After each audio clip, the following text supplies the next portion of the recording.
Hey everybody, Mike Edwards here. I'm here with my good friend Judy Slater. Hi Judy. Hi, Mike. And this is Empowered Until Further Notice. And I created this because we all have ideas and we all stop them before they ever get any sense of life to them. And so this is a podcast or a video cast about ideas, and we're going to empower them until we know something different, until further notice. So, Judy, welcome. I'm glad you're here. Thank you. I'm happy to be here, Mike. So, why don't you go ahead and introduce yourself? Okay. Well, I'm Judy. I live in Marin County, so above the Golden Gate Bridge. I'm a fifth-generation Californian, so even the topic that I'm discussing is kind of associated with those far left West Coasters. I I grew up in a very conservative religious family, and I went to school and trained in microbiology and chemistry, hoping to learn about our bodies and our world. And then I didn't like being stuck in a laboratory. And so I ventured out and went to seminary. And I realized that I kind of moved from physical healing to spiritual healing. And then one of the pivotal moments in my life was when I went to a naturopathic university in Washington State that had a pilot program on spirituality, health, and medicine. And we looked at the ancient traditions of shamans and energy and all that. And I realized, yes, they all go together. So that kind of formed the basis of where the opportunities have arisen. So I've dealt with chronic illness myself for many, many, many years, and the regular Western model didn't work for me. And so I had to go to natural medicine. And then eventually I went to energy medicine. And I just wanted to say that empowerment, healing is all about empowering the self to heal. And that's kind of what I'm here to talk about today. So that's a brief intro. Oh, but what a powerful intro at the same time, because what I heard was this journey from more the Western medicine chemistry kind of world out into something very different that I know a lot of doctors and people in the Western world won't subscribe to. They choose not to subscribe to. Yes, and that coming out process, I mean, I remember when I realized that the naturopathic path was the path, and I really did feel like I was betraying the tradition that I grew up in, and it wasn't okay to step out into something very different and maligned and misunderstood. And yet I had to. I mean, to save my own life, I had to. And that's what it came down to. And now, of course, with the study of quantum physics and it being much more accepted and much more researched and much more adopted into Western medicine, it is something that is very powerful. Yeah. Well, I want to get into this here. I feel like we could just keep riffing off the introduction because there's so many personal stories coming up, and I'm sure you have a million of them too. But let's get into it a little bit here. So as everybody knows, I asked my guests, what do you want to talk about?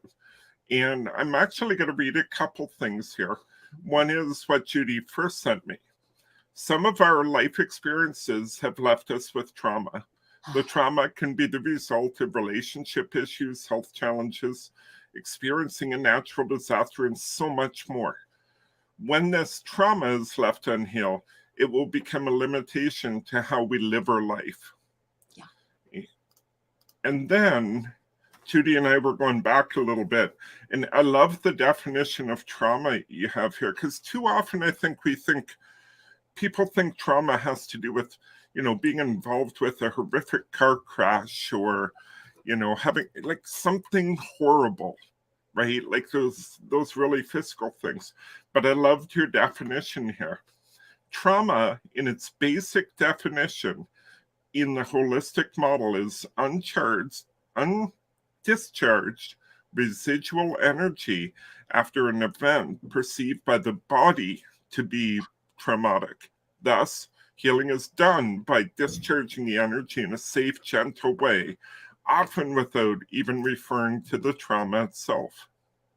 And that's the beauty of it. That's the real beauty. And that's what I kind of discovered. People would ask me, it's like, did you have some kind of birth trauma? Did you have some kind of this? It's like, no, I have no idea. But we all have trauma, and we all have symptoms of trauma. And I think one of the other key words is perceived trauma. So each individual body perceives what is trauma to them or not.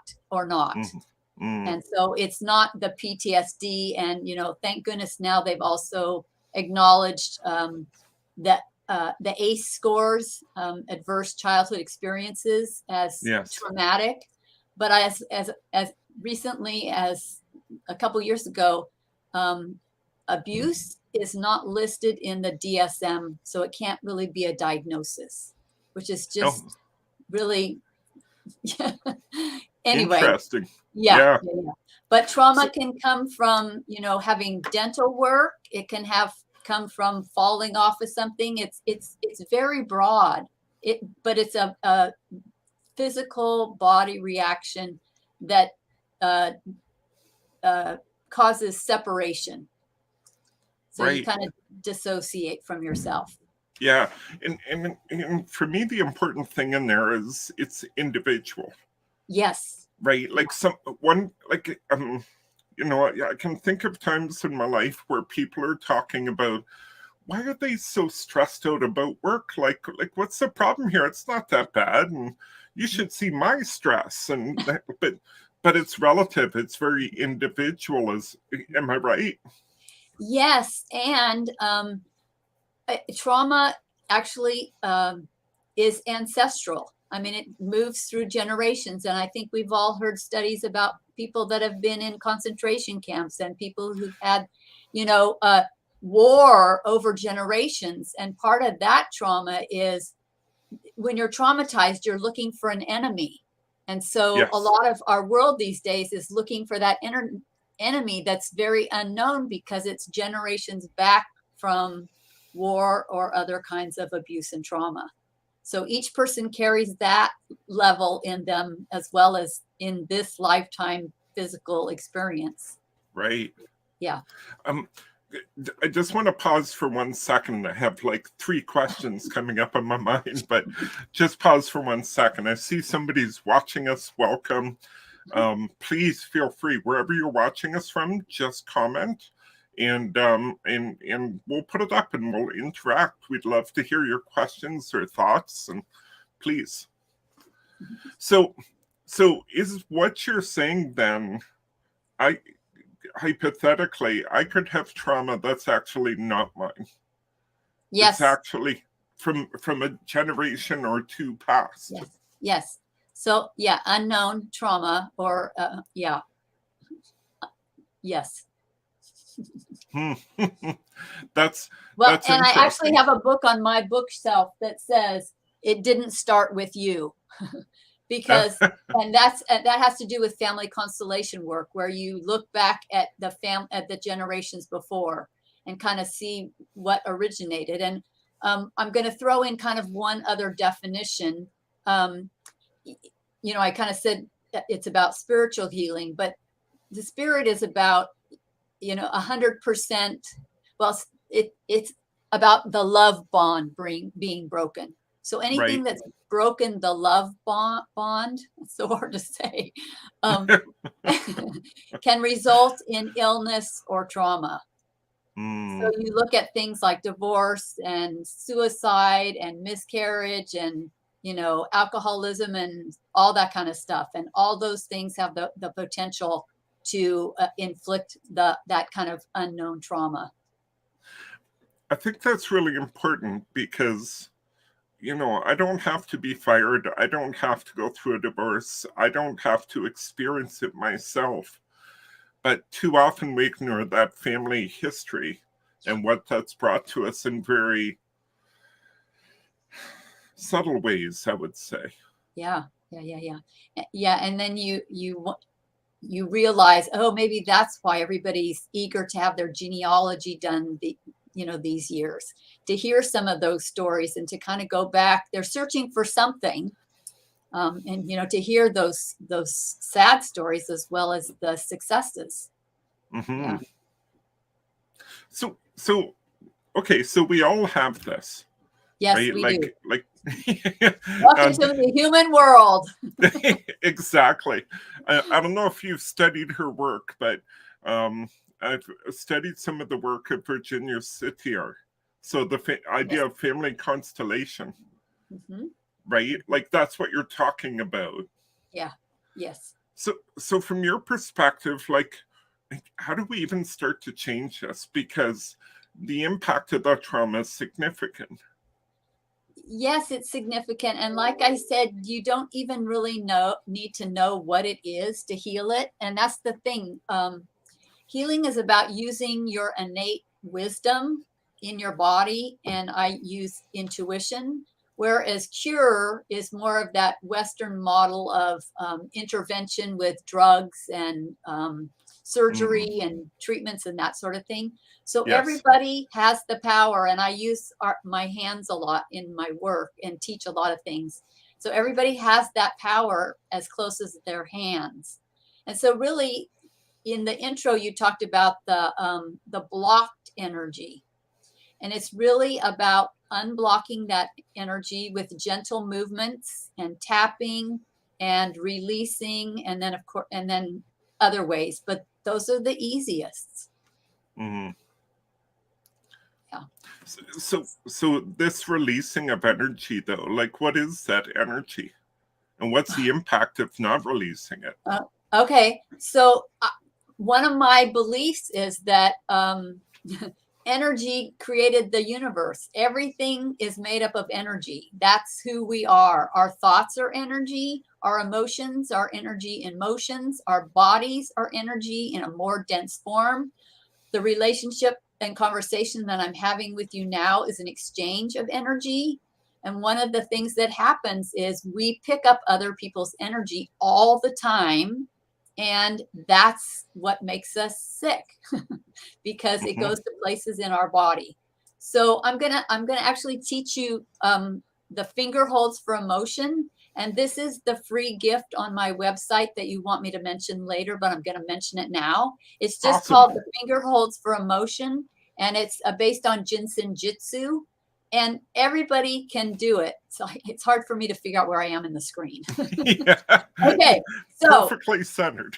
okay, so your thumb is your when you were sad as a little kid, you would suck your thumb. So this is the finger for grief or sadness. Ah, When I okay. point at you and I say, I'm calling on you, Mike, you might express some fear. So this is your fear finger. So the next one, we all know what this one is. This is the anger finger. Yep. No question. Let it out, Mike. Let it out. And then the fourth finger, often many of us have a ring, and when we're worried or anxious, we twist. So this is about worry and anxiety. And then our Do little it all the finger time. is when we're feeling small. So basically, those are all connected to the meridians in your body. They run. And so just by Ah. holding your hands, and that's what we're going to do next, you're going to experience some healing. So I kind of make a burrito or and just wrap a blanket around your thumb. Yep. It doesn't matter which hand. And then just hold it. You can soften your hands and kind of put them in your lap. And one thing I really like about this is it's pretty subtle, and you can do it when you're standing behind a podium or other places, so people don't really notice. Yeah. But Yeah. you kind of just breathe into it, and you might notice some pulsing. At first, there might not be anything, or it might be a really strong pulse. It might be really weak. And if you hold it, for kids, it takes about 30 seconds, but for adults, it takes about a minute and a half. And those meridians just start to balance. And if there's any blockages, they just kind of pulse and begin to clear it. Mm-hmm. And so the way that I say it, it converts the grief into comfort. So that's the energy that we're bringing to you now, is we're bringing comfort from your grief. And all of the ones that it converts to are C's. So, and you won't have to remember those, but they're on the handout that I'm giving you. Awesome. So then moving on to your fear finger. Again, just wrap it and hold it for a minute or two. Yes, and breathe. And you may notice a difference already. You may have calmed down a little bit. You may feel a little bit quieter, softer. And that's your body doing some gentle healing. So your fear finger actually gives you courage. It gives you the courage to respond in a way, in a thinking way, not in an impulsive way. So you have a little bit more of awareness than when you're in the fear state. It's like, okay.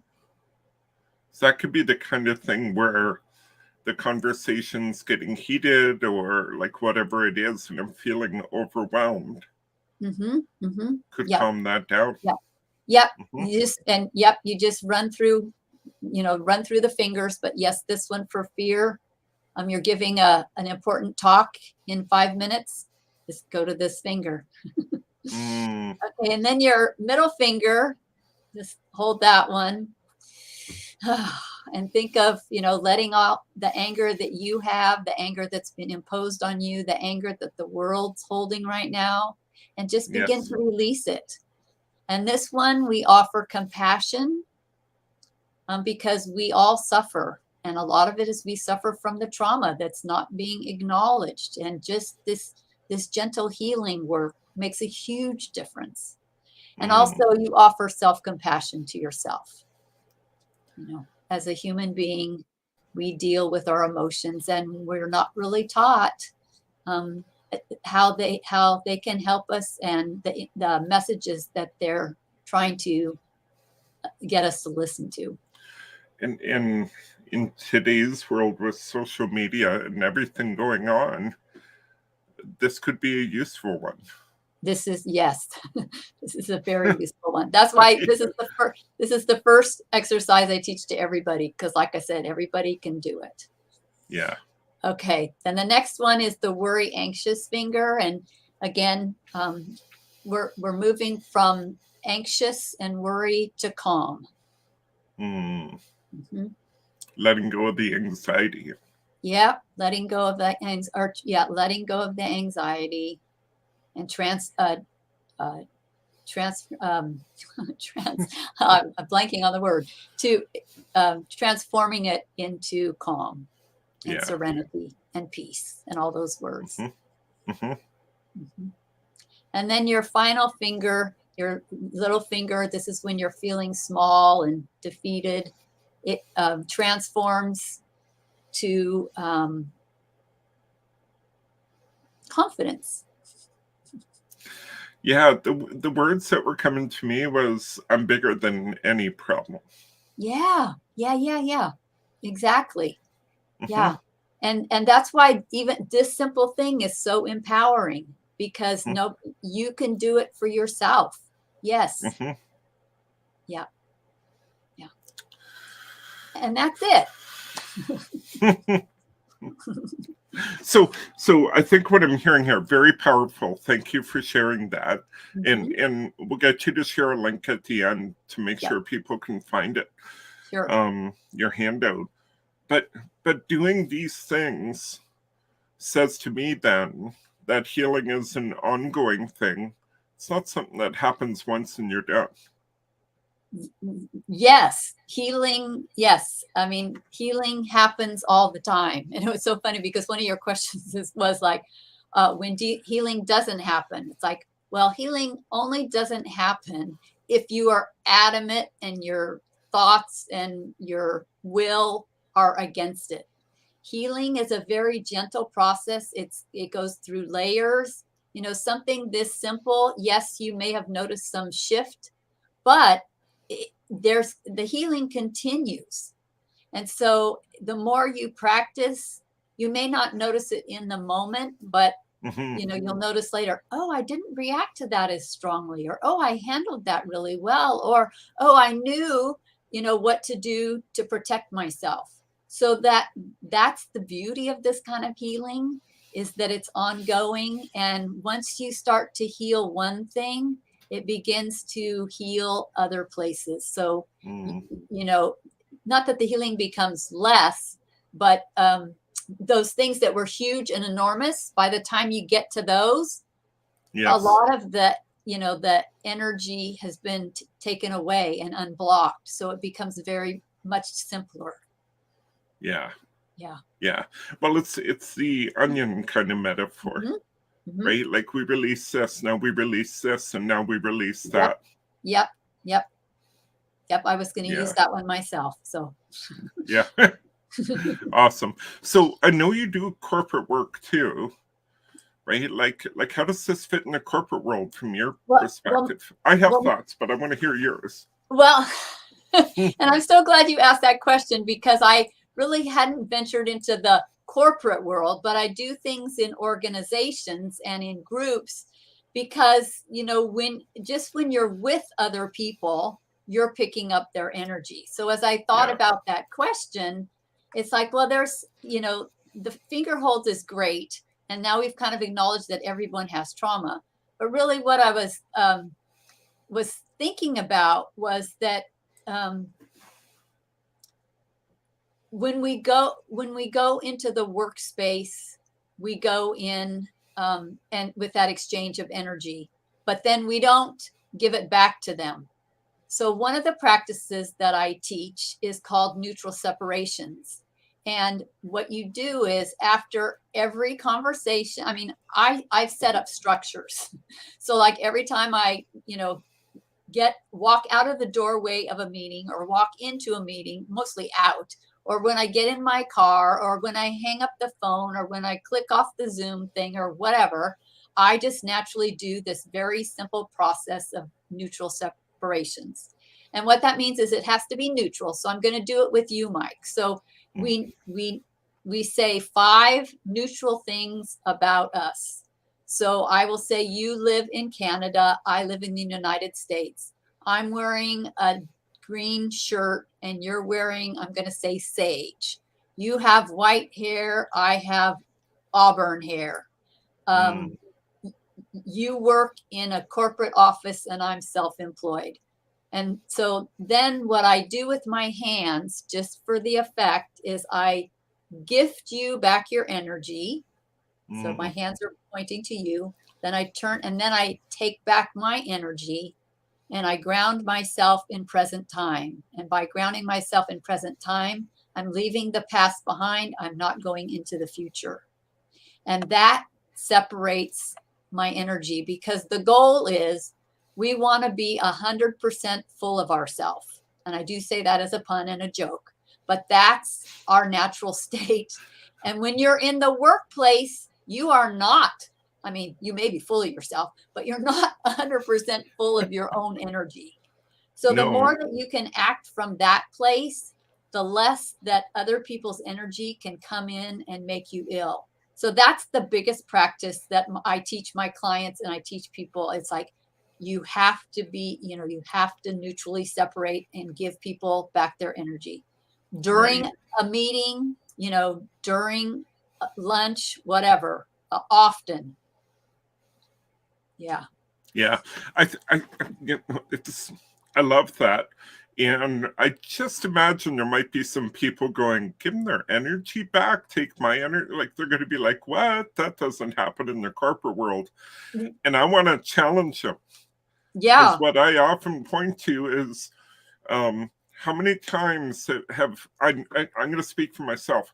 I've walked into a room of people, pre-COVID, obviously. And as soon as you walk in the room, you go, what's going on here? Yep. Yes. Right? It's tense. It's thick. That's what we're talking about. Yes. And that's also my second suggestion for the corporate world. And I did it while you were doing your 30-second countdown. I actually intentionally set the space. So I intended that we would have, you know, a flowing conversation, that the right things would come up in the moment, that people would take away what they got, that sort of thing. And so I just send it in again, because your thoughts are energy. And so you can set the kind of meeting that you want to have and the results that you want to have. Yes. And, you know, we do every other kind of preparation except that. And you Yes. can do that to your workspace. And you may find people gravitating towards you, towards your space, because it feels better there. So Yeah. that's a couple other things, you know, just being aware of that.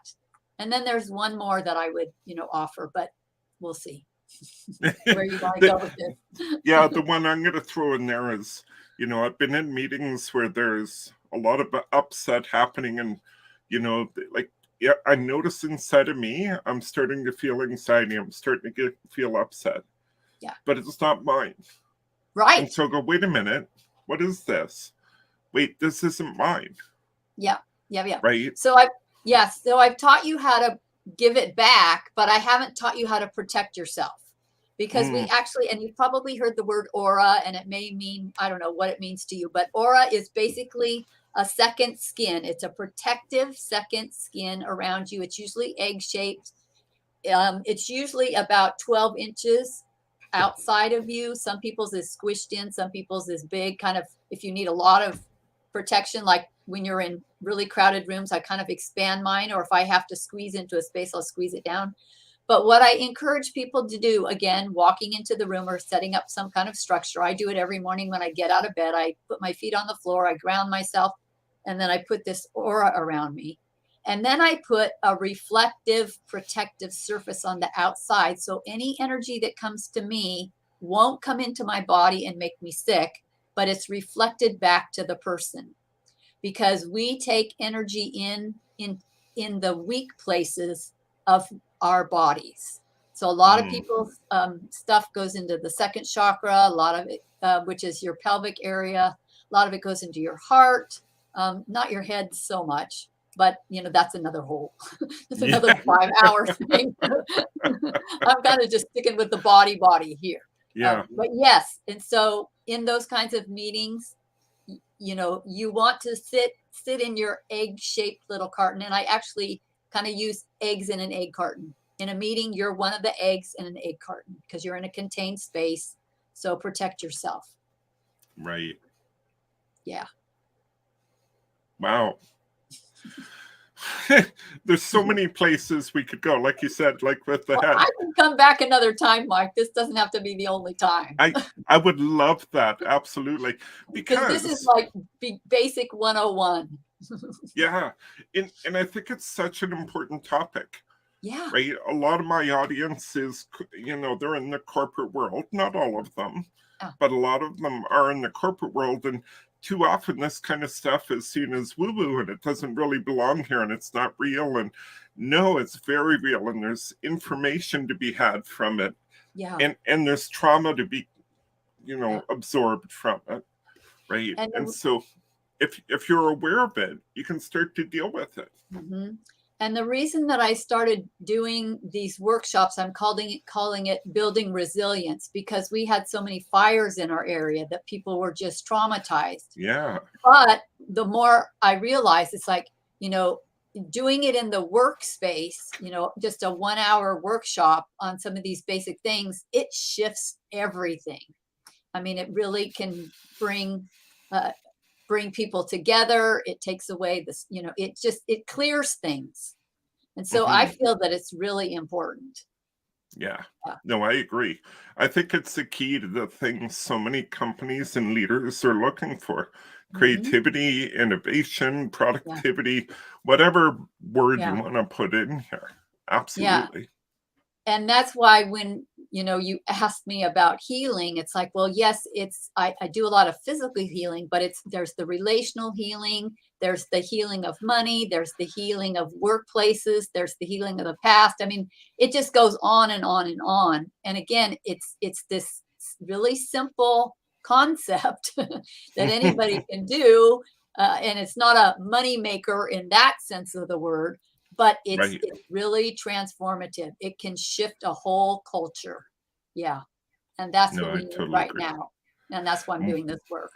More Yeah. than ever, we need Yeah. it. Yeah.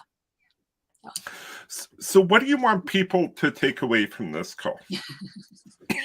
Well, there's a couple of things that I haven't said yet. And I think what I want to start out by saying is that your body is the only one that you will have.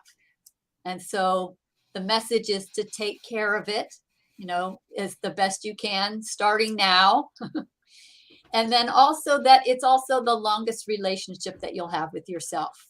And Mhm. so many people operate from their heads, and some other people operate from their hearts, but really connect those. And when you're thinking, when your body and when your mind gets anxious, just move down to your heart and move down to your body and ask your body, what are the sensations? Where are they? What are you trying to tell me? And then maybe just do the finger holds. Yeah. You might get some information there. And then, kind of like I mentioned earlier with the family constellation work, is that 99% of illness is caused by a broken love bond, which is Mhm. some kind of broken love is an energy like everything else, and that just gets broken. And so it's all about energy. And that's really what I want people to take away. It's not woo woo at all.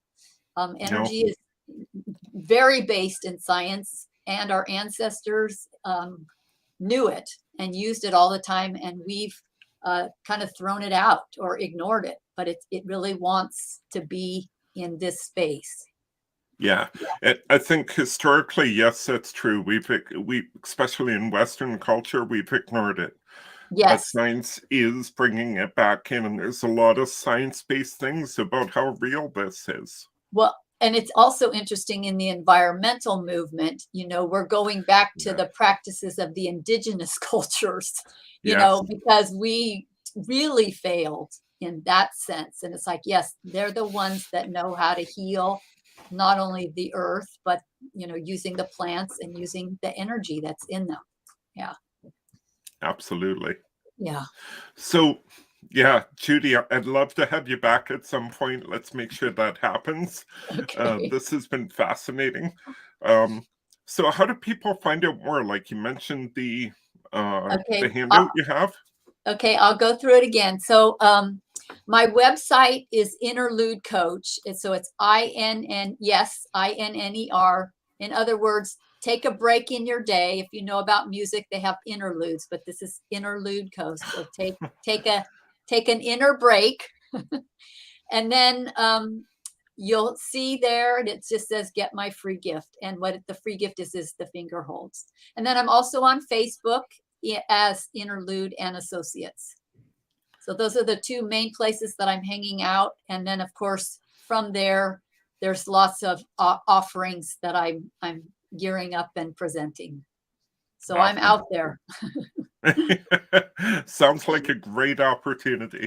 And I will say, for all your LinkedIn folks, because I haven't been in the corporate world, I have a LinkedIn account, but I just have rarely used it. So, and tech is not one of my gifts. But I'm going to try to be on there more. But Awesome. again, right now, there's just too much going on. Yeah, So. and here's what I'll offer. I'm on LinkedIn quite a bit. And so if you're trying to get a hold of Judy and you don't have the website or whatever, message me. I'll make sure you get connected to Judy. Thank you. Yeah, not a problem. Not a problem. Well, Judy, this has been an amazing conversation. I truly didn't know where we're going to go, and I love it. And I love the construct of the hand, like in the Okay. meridians. I can even give you a high five. We'll just kind of change that into a new symbol. Oh, I love that. Yes. Use your Absolutely. hands. Use your hands. Use the hands. Absolutely. All right. Well, thank you. And for everybody who's watching, thank you for watching. This is kind of building momentum, this whole podcast, videocast, whatever it is. Couple exciting things coming up. One is I am actually starting to convert this to be a podcast, setting up some automation, because all of these conversations you could listen to on the go without watching us too. So that part's really exciting for me. So stay tuned, announcement coming on that.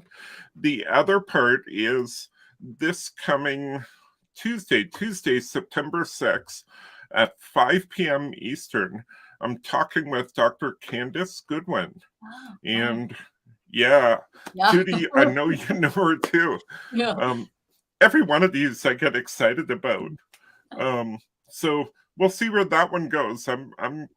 It's going to be an exciting conversation, as they all are. So Judy, once again, thank you for being here. And thank you so much for inviting me, Mike. It was wonderful. And time just flew by like I knew it would. Yes. It's amazing how 35 minutes goes by like that. Yeah. Oh, and I do want to say one more thing, because you can do neutral separations. You can not only do them with people, but do them with your TV programs, your computer, anything energetic, anything you think of, your pets, all that. And the thing that I meant to say earlier was that when you neutrally separate, all that you're doing is you're discharging the energy. The conversation is still there and the person's still there. It's not denying any of that. It's just, discharging the energy. What a great way to leave this. Yeah. Thank you for that. All right. High five. High five. Thanks, Mike. Thanks, Judy.